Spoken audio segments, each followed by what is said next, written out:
She grew up in a tight-knit neighborhood. It was the kind of place where your neighbor would look after you when school let out, where your first grade teacher would show up at your law school graduation. It's where Kamala Harris learned what it means to be in the middle class, making every paycheck count. She was raised by a working mom who taught her about standing up for what's right and protecting the people you love. Kamala carries the lessons of our mother, the fighting spirit of our mother, the compassion. She was all of 5 feet tall. If you met her, you would have thought she was 7 feet tall. And our mother, if I'd ever come home complaining about anything, she wouldn't have it. The first thing she'd say is, well, just stop the complaining. Just tell me what you're going to do about it. And since she was a young girl, Kamala Harris has been fighting for families like the ones she grew up with. That is Kamala. She can't help herself from standing up for people and standing up for what she thinks is right. She has been that way our whole lives. Being a protector is what led her to become a prosecutor. Looking back now, I could say it was her calling.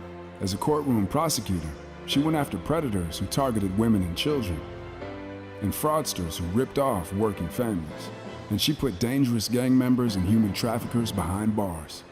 We didn't have partnerships with DOJ or FBI or DEA or any of those law enforcement agencies. Now, we all work collaboratively. She was the person who built the foundation in how we do criminal justice in America. As Attorney General of California, she held the big Wall Street banks accountable for fraud, winning $20 billion for California families. She took on one of the largest for-profit colleges that was scamming students. And in the Senate, she fought for her constituents with the determination of a prosecutor, standing up for reproductive freedom. Can you think of any laws that give the government the power to make decisions about the male body?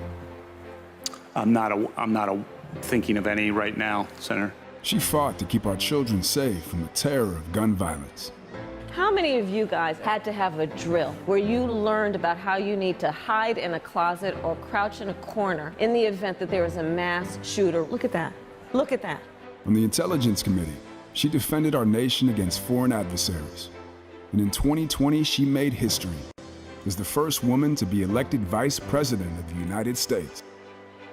She cast the tie-breaking vote to deliver urgent relief to the American people during the pandemic. She beat Big Pharma to lower prescription drug costs and cap the cost of insulin, and led the fight to restore reproductive rights after Roe v. Wade was overturned. We have worked too hard and fought too long to see our daughters grow up in a world with fewer rights than our mothers. Because she's never been afraid to stand up to powerful interests. Sometimes people will open the door for you and leave it open, sometimes they won't.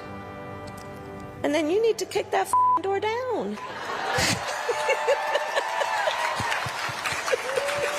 Excuse my language.